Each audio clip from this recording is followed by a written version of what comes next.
for treatment for what we had, aneurysms. Cool. Fast forward 10 years, I had a couple babies, stress level went up and everything. So I developed 4 new aneurysms, 2 on each side. So I'm talking to my neurologist and I'm like, okay, so what are our options? Do you have to open me up again? He's like, no, medicine has, advanced so much in the last 10 years that now we can do it through, like, I recommend a stent.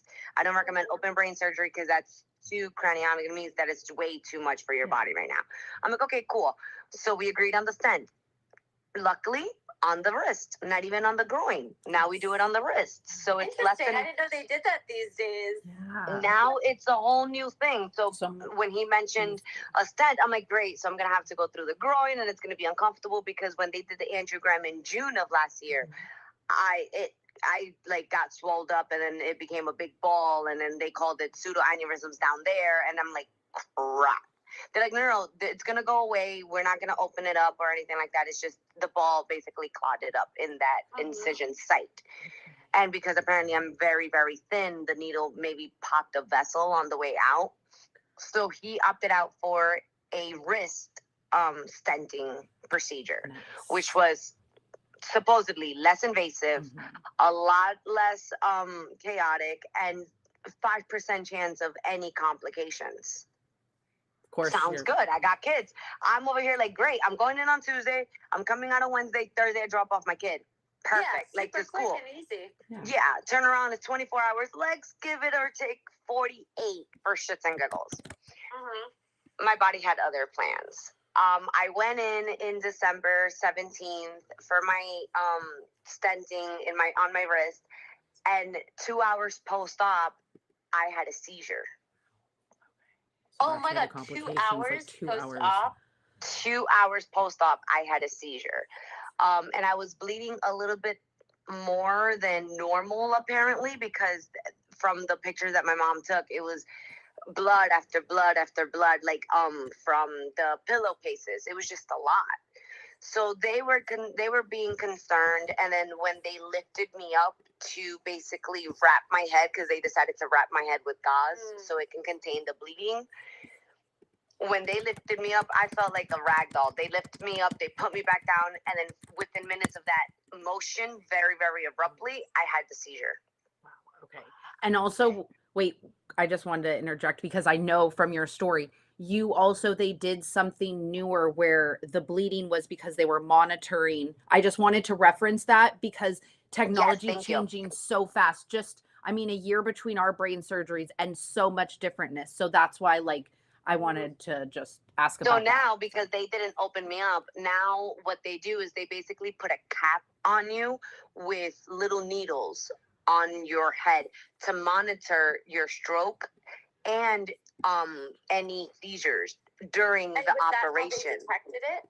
That's how. No. So I didn't have any seizures during the surgery. It was the cap. Yeah, the cap was on during the stenting of the wrist. So my doctor can. It's like a little EEG machine. They put it on your head and they monitor your brain waves, any seizures, any stroke, anything that can possibly be detected that's going on in your brain during the procedure. So when they took off the cap, that's why I was bleeding. I was because it's an incision like a vaccine needle. It's very, very, very tiny, and I think it was between 4 and 6 needles in the back of your head. So it wasn't up here; it was back here. That's why. Oh, guys, that's why the new haircut. I love the new hair. I like it. I love it. I like that. Because now, after that seizure, now I have to be monitored with EEGs every 4 to 6 weeks, constantly. And we know better than anybody that the glue from that EEG is hell for any type of hair. Definitely. So, I'm in the hospital now. A 24 to 40 hour turnaround turned into 5 days.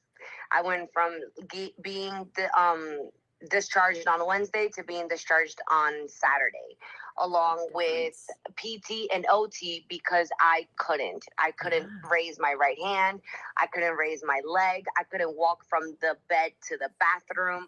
It was just it felt like I had open brain surgery from 2014 all over again. Well, with seizures, so before this, had you had seizures? I am epileptic, Okay, or I okay, was epileptic. okay. We're still on that verge Okay. of, because I Sorry, say it's that my complicated. epilepsy goes hand in hand with my aneurysms. Okay. So Totally that's how I makes figured out sense. that something was wrong originally with me last year, because I had a seizure and I'm like, whoa, there's something off. And my doctors swear up and down that those two are not connected. But I told my husband there's something off because I don't have seizures. I don't have, especially this reoccurring, because I had a seizure in October because of the flashing lights of Halloween. Then I had a seizure on Thanksgiving because of the chaos of the Thanksgiving dinner. And then December 17th, when they basically overexhaust my body. My seizure doctor goes, they shouldn't have touched you. They shouldn't have touched you so early. Even if they wanted to they should have wrapped you up in the operating room. So I'm like, so you want to tell them that, or should I? Yeah. Like, who are they going to listen to? So my seizure doctor told me that we're going to keep on monitoring it. And I am on all these meds now for the seizures and everything. But yeah, I received OT and PT for 2 months from when I got discharged till, I believe, just recently at the beginning of February. And luckily it's been working. Putty saves my life. Yeah, it's incredible great. from when These things, it's like and when you're working on it and working through it, it works. It really, really works. And also making content, because the iPhones are heavy. Yeah. Exactly. So you're constantly writing, and it was my right hand. I'm like, damn it, couldn't it be my left hand? So I had to learn how to also do everything with my left hand. So that also helps, healing. So if you're ever depressed, if you're ever feeling out of it, if you're ever not feeling in a good mood, do what you normally do with your dominant hand, do it with your opposite hand. That will trigger something in your brain to balance out your hormones and your brain waves to make yourself feel better. I love that too, Lonnie, because even if I do the same thing, like even if I'm not as good at doing it with my affected hand, still just merely the act of trying and using your hand and like incorporating it into different activities, even if you can't do it as well as you can with your other hand, it all helps. Absolutely. It really, really does. That's incredible. I watch you do that all the time, and it's so cool. Lonnie, thank you for explaining it that way too, as like a nice little brain hack. That's just amazing. Anytime. Yeah, exactly. I love that. I think it's so important that we keep, you keep trying and keep using it, even if it doesn't look as good or feel as comfortable. That's the only way to make progress and get better at it, is by doing it more. Yeah. And everything has changed. Like, between a year of our surgery, it was insane. And now I go back to 10 years of what I originally had this. And I'm like, oh my God. And now I'm going back in June to check the stents and see if the aneurysm on my right has gotten any bigger or smaller or anything. So it's there. Or it's still there. So they do one at a time on the sides, because they can't work on both sides of the brain. Makes sense. At the same time. That's why you take breaks between. That's why I had 2 aneurysm surgeries 10 years ago, because they worked on the right side first and then they worked on the left side first. So now in December they worked on the left side first, and now in June we're going to go see how the right side is working. But at the same time they're going to check. The next one is in June. So I'm basically recovering to go back under to recover again. And recover again. Oh my God, that is crazy. Yeah. So we're gonna check. We're gonna check how the stents are doing, because if there's still blood circulating on the aneurysm, they have to add another cap of the stent. So they have to basically armor it again and again and again, and that may take one time. I might be lucky. I might be one of those people that are just lucky that it takes that one time. Amen. Or we might have to do a second time. He's heard of people getting it done at least 4 times. Okay. And I'm like, okay, let's not do that. Yeah. We're not even Like, going to talk no, about because, that. Don't even tell me that December is an was option. bad. Yeah. Yeah, I'm like, December was bad. Let's not do that. But it's amazing how, like, I mean, I know it's only been a few months But since just how December, like 2 months, 3 months, but like it's amazing how, like, how far you've come from that. Thank you.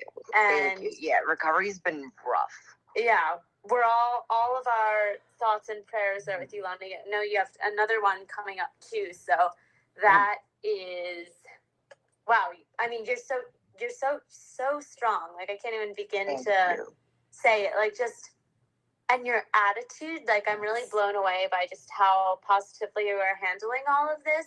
And I know it can't be easy, and obviously recovery can be super tough and grueling, but you're doing an amazing job. And I think everyone can agree with me. I appreciate how much really you share about it. That. Yeah. Thank you. I actually recently shared a reel about the mental tolls of recovery, because I basically said I miss her. I miss the in-between Lonnie of that she just, like the 2015 that she just got surgery, and then the 2024 that she happened again, because that hiccup between both surgeries, I felt normal. You know, you don't get all those headaches as often. You don't have to think twice about going somewhere, or, you know, it's very less limiting. I mean, my husband and I always talk about how we don't limit me, but it's still very limiting. Like, my poor husband, he's a worry wart. So I'm over here trying to plan everything before June, and I'm like, babe, I want to go here, I want to go there, I want to go here, I want to go. And he goes, okay, can we breathe? Can we take a breather? And I'm like, no, because then if I have to recover again, it's gonna be a mess. So what's on your list of things to do before this next one in June? So I am trying my very best to go out of the country. I'm trying to either go to Poland, which is my husband's homeland, or I'm trying. Where's he from? He's from Poland. Oh, okay, cool. I'm trying to go to Poland, and I'm trying to go like right before my surgery, so I can enjoy Poland in the nice summer. Yeah. Or I'm trying to just go to an island where I can sip water, looking at the beach. Yes. I've heard amazing things about Poland. I haven't been there myself, but I'm dying to go. Well, and with your husband having family there, that will be an amazing experience. So, like, travel, I definitely think a lot of us, it's like, you know, you want just more experiences. It's like people are always like, what are you? That's what it is. People, when they're like, what are you that you want to do? It's like, I just want to have experiences and more time doing the things I love with the people I love. So, like, you put that priority. So that's beautiful. Just watching you be a mom and like everything that you share and just your openness. So I appreciate that, because it is not easy, the mental health, you know, and I feel like it's very easy. None of it is easy. Okay. Nothing in freaking healing is easy. Let's just take that out the thing. But the physical gets focused on a lot, but it's like so much of the mental, because you can't picture that, you can't talk about it. It's so unique for everybody. And like, also, you know, when people ask you, like, I don't know how to freaking explain it. Like, it's like so many different things. So thank you for putting it out there in a creative way and sharing that. It's very much appreciated. Anytime. Yeah, like I mentioned in my reel, when someone breaks a bone, they see it on a cast, and they're like, oh, they sympathize with you because they see you in a cast. So I was having a conversation with my husband the other day, because we do forget. We full on blown forget that we're still recovering. My doctor had to tell me, hello, you're not even 3 months in. I need you to slow down. Oh my God. I need you to slow down, because I had a recent seizure, because I was just so overwhelmed with everything, trying to plan everything, trying to do this, trying to do that. You know, thinking about money's trouble, because we're in America and we have to pay for surgery. Yeah. Of course. So all of the life stress hit me, and my body told me stop. So I had obviously a doctor's appointment, and my doctor goes, you're not even 3 months out. I need you to calm down. Whatever you're stressing about is going to kill you faster than the actual surgery. So I need you to stop. So I took a beat. And then my husband's like, babe, do I need to put you in a cast so you can remember that you just had brain surgery? I'm like, no. I'm gonna look like he wants to put me in like a big bubble. Yeah. And I'm like, no, don't put me in a bubble. Don't put me in a bubble. He goes, no, seriously, I need you to stop because you're your worst enemy. Mm-hmm. And whatever you're stressing, it will come. It will happen. You know, God will provide. Yes. We will figure it out. But I can't figure it out without you being here. So I need you to relax. It is like a tough balance, though, because it's something that I've noticed for myself, too. Like, I feel very fortunate and lucky and, like, blessed that I've had this second chance and opportunity. So there's a huge part of me that's like, I don't want to waste my time. Like, there's so much I need to do and so little time to do it. And as we know, anything can happen. Like, we could die any moment. Any moment, or something bad could happen. Like, we can literally have a temper tantrum and something can burst. Yeah. We're not allowed to have a temper tantrum. We need to be the most chillest people in the world. I know. And it sucks because those are human emotions. But we had to learn to bypass that quick anger and be like, okay, is this worth a headache? Because that's how I come down to. It comes down to, is this worth a headache? I like that. Is this worth a headache? Some of them are worth the headache. Mm-hmm. Some of them are worth the headache. Yes. Other of them are not. They're like, no, it's not worth the headache. Let me drink my water. Let me. Yeah, my new thing, if you see me go like this, sometimes I'm like, we gonna take a moment. I'm gonna breathe and think on it before. Because it's a lot, and we learned and also we're now, because we had second chances, we have these second chances, we're a little bit more of a risk takers, and our loved ones don't understand that. Our loved ones are very she's a porcelain doll, let's relax, let's keep her safe, and we're more of a let's jump out of an airplane, let's go let's live. Definitely more risk takers. Like, my family will always say things too, like, why are you like, we can't keep up with you, like, you're always traveling and like going to places. And I'm like, my life is short, anything can happen, and I want to, I just want to make the most of my time and do things that are important to me, connect with our community, see new places, have new experiences, walk over a building, exactly, Joe. In like, a mermaid tail, And I think it's I feel like if you don't go through something like this, it can be a little bit harder to understand. People are like, why do you want to do all this stuff? Why are you so busy all the time? Why do you have all this going on? And it's like, it's now or never, right? Absolutely. But I love that, Lonnie, you touched on, well, your doctor forced you. And I think all of us have one time or another. Joe, flat out, I was like, I just always get these really bad headaches at like 5 o'clock every day. And he's like, maybe it's because you're pushing yourself too hard. You know what, Joe? I rarely get one right at 5 anymore because I'm not up at 8 a.m. to boom, just like pop, like hitting the ground running, which I'm sure deal with, your second chance. You want to live it up. There's a little bit of, I know I have survivor's guilt. I'm like, man, there's so many people who, you want to do more. And you're like, I have this second chance, but learning that like we have to rest. And I think has been so different since the second brain surgery. And Lonnie, I don't know if you're getting this with more sense, starting like your husband being like, I know you want to do that before this, but like, I'm still going to get you after. So like, let's slow down. Like, I want to do things, but like it used to be like, I have to do it now because I don't know if I'll get it. And I'm like, I'm going to cry, but I'm like, we can do that next year. We can do that in 2 years. Maybe that's 5-year Tawny. And like before, I used to not like see as far out. So taking the breaks is important too. And maybe Lonnie, you can talk a little bit about, from your experience going through this additional multiple recovery. Times. Yeah, you're super badass. Super survivor. That you've had, like, exactly, extreme survivor. Yeah. How you balance that? Like, I'm thinking specifically around like the fatigue that comes with recovery, and just how do you manage your energy? So I take naps every day. Every single day I take a nap. So I'm fortunate enough that my toddler still takes her naps. Thank God. So I'm a family that sleeps together, stays together. So when she goes takes a nap, I go take a nap, and that recharges me because I'm like a toddler. If I don't take a nap by 7 o'clock, I'm cranky. I have a headache. Also, I've noticed realized before the fatigue. To slow down before the fatigue. So I had family members this morning coming over to visit my son's, because his birthday was on Friday, so they came to visit him over the weekend. And it got so overwhelming and so overstimulating because it was 4 adults, 5 adults, 4 children between ages of 2 and 7. Imagine how loud that was. So I did what I could without being so disrespectful and kicking people out. Mm-hmm. Yeah. Noise canceling. And I added it on. I put it on, and my husband's like, "You're okay?" He's like giving me the baseball signal. He's like, "You're good? Do I need to like say okay, guys?"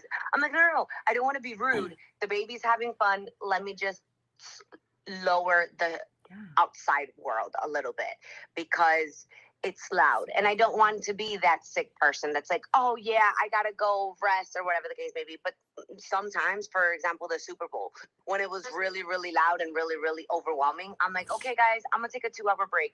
I'm gonna go watch the second half at my, the comfortability of my bed. Bye. Because I was still very early. Also, my husband has made it his mission to make me see the end goal. So I want to push everything before surgery, which most likely 99% is not going to happen because my kid goes to school. So I can't pull him out of school. So he goes, how about, even if we don't make it to Poland, let's make it somewhere in the United States. We can go to California. We can go to New York. We can go to Florida. We can do wherever, Texas, because I'm dying to go to Texas. And he's like, let's make that your surgery a celebration trip instead of the before, because you don't know how you're gonna come out. Let's make it your celebration trip. Let's make that a goal. And I'm like, okay, I like that. I hear that. Like, let's compromise. I get it. Love the because, because you're trying to push everything in like 4 or 5 months, which it's already March. Hello, where's the time going? Flying by. I love what you're saying though about realizing something I'm not that good at and trying to get better about is knowing, like you said, stopping before you reach that point where you're just like completely neuro-fatigued and overwhelmed, like knowing when. And yesterday I actually had a moment where I was like, oh, I'm definitely growing and getting better, because I was gonna go out to dinner with some friends, but I had been like so busy during the day, and like I just got back from traveling for work. I'm catching up. I have this speech to give. I have to pack for Vietnam. Like, I have all this stuff going on. And like a few hours before, I was like, listen, guys, I really wanted to, but I don't think I have it in me today. And they were totally understanding. See, no one cares. Like, it's fine, Sometimes you don't know until it's like coming up if you can or not. Like, I overcommitted myself, and then I was like, yeah, actually. My OT made me realize that, because I'm working. I was working during PT and OT, and he kept stopping. He goes, okay, how are you feeling? And I'm like, okay, I can push myself a little bit more. He goes, no, your energy level, how are we feeling? And I'm like, I'm at like 70. He goes, okay, we do 2 more reps and then we're done, because I don't want to get you at 80. I don't want to get you at 90. If you're 70, let's keep you at 70 so you can recharge and restart even better. Mm-hmm. So I'm like, okay. So he goes, never stop after 8, like never get yourself to 80. Stop at 70 to 75, because that 30% is a huge difference. And then because our phones hear our algorithm and everything, TikTok kept showing me these TikToks about spoons. I don't know if you guys have seen them. The spoon theory. The spoon theory. And he's like, try it out. Every time you do a task that gets you tired, take away a spoon. Yeah. And at the end, if you're left with 1 spoon and it's 3 o'clock, you need to take a nap. And I'm like, exactly. That's when you need to recharge. Damn. It helps but having it that works visual. because it's visible. Sorry, it's I just visible. had a question because I saw a comment here. You live in New Jersey, is that correct? I live in New Jersey. We're close by. We need to get. You have to come to the Fast Forward Summit, just because I saw my mom commented you have to come to NYC for the summit. It's on April 25th, so I'm going to message you afterwards about that. Message me everything. Yes, message me everything. I think I emailed the email on the actual website. Oh, well then that should have gone. That probably goes to my mom, so maybe she got it. But I'll also send. We'll stay in contact because I wanted to actually come and support and also talk to a few people and be a speaker because since December, so many moms have reached out because they don't know. They're like, how do I survive through a migraine? I'm like, baby girl, you don't. This is when you take, you don't go through against the grind. You get help. You ask for help. And if you don't have help, TV time is not going to kill them. Yep. Sensory toys are not going to kill them. Giving them, I just recently bought a Tony for my toddlers because I don't like screen time.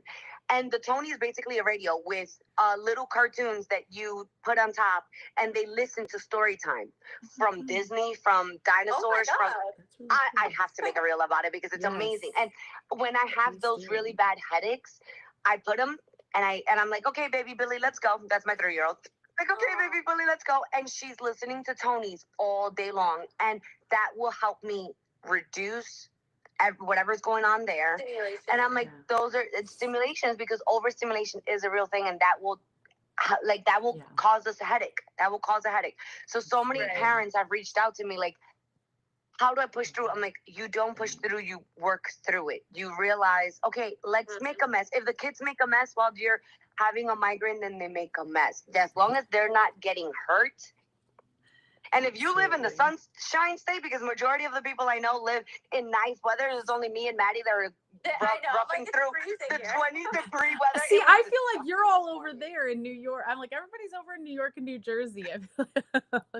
I feel like everyone is either California, Texas, or Florida. I'm like, babe, those are the 3 states I want to go to. Yeah. I want to see people. I want to meet people. I want to go ride horses. I want to go places. I know. Because I love the hot weather. I don't know about you, Maddie, but in hot, warm weather, I don't get a lot of headaches. I don't really get as many migraines anymore as I used to. But for me, it was very weather dependent. And when I say weather dependent, I mean like change in pressure, storms, snow, like extreme conditions. That's what would trigger it for me. The changing of the seasons, like any type of barometric pressure change, I was going to get a really, really bad migraine. And there was just nothing I could do about it. So I still have my superpower where I can figure out whether it rains or not within the next 2-3 hours. Yeah, we're like, because we went to the aquarium yesterday, and my husband's like, "Oh, it shows that it's raining," and I'm like, "It's not gonna rain. Yeah. It's not gonna rain." He's like, "Are you sure we don't need an umbrella?" And I'm like, "It's not gonna rain. We're good. We're Gucci." I know. I would know. Exactly. But when it gets really, really cold, like right now, I believe it's 20 degrees in Bergen County. Yeah. I'm like, I'm not going out. I told my husband, I'm like, I'm not going out. I'm not going out. So outside right now. I'll say I did go for a walk, but it was like windy and just it was horrible. Moving from Ohio, but in hot, nice weather, like in California and Florida, I am nice. I am, and my husband goes, that's also psychological because you're in a better mood anytime it's hot. And I'm like, well, I'm a summer baby, of course. Exactly. I love being in the hot weather. For the warm weather. Maybe we are. Yeah. No. We need to move out by Tawny. We need to go visit her for like a solid 3 weeks. Yes. I would love that. Cold here specifically. I know. Just when it come out, see me and Joe, and Joe will leave his snow. I know we could talk forever. We do try to keep these kind of short. So I wanted to ask if you had you've left so many amazing nuggets, so many great tips and info. And I know that you share everything, but if there's anything you want to just tie it up with, share with a little quote, a little tip. Just keep swimming, guys. It's hard as hell, and some days are better than others, but we still have the chance to make every day better. Yes, ma'am. The good thing is that nothing lasts forever. The bad thing is that nothing lasts forever. So we just have to be so happy and so appreciative of the good days and hold on to that when we have really bad days, because we are going to have really bad days. And even if we didn't have these conditions, we would have still had bad days. Now it's just a little more challenging. We're doing it for not only us, but we're doing it for everyone else. You know, we build a community. I have children. We have family members that look up to us and tell to themselves, holy fuck, how do they do it? Yeah. We're doing it not only for us, but for them as well. I love that. That was so beautifully stated, and I feel like that's a great way to end on this. I actually do have to end it right now because I, weirdly enough, have like a video call with one of my doctors in like 20 minutes. So. Go. And I'll message you. We'll stay in connect about the fast forward. I'm going to message you about the summit. Tony, you should be coming over. I know. I'm hoping. I really want to make it. That would be amazing. Make it, and then me and Maddie will go over in September. Yeah. Exactly. Sounds good. All right, guys. Bye, guys. Bye. See you later. See you. Boop. Oh my gosh, that was so good. So if you wanted, the replay will be over on Instagram. That's where you can actually see Lonnie. I will add her information into the stuff here too, because she's incredible. You can follow along on our journey and just cheer her on, get tips, hear things, and love you guys. Bye. Boop.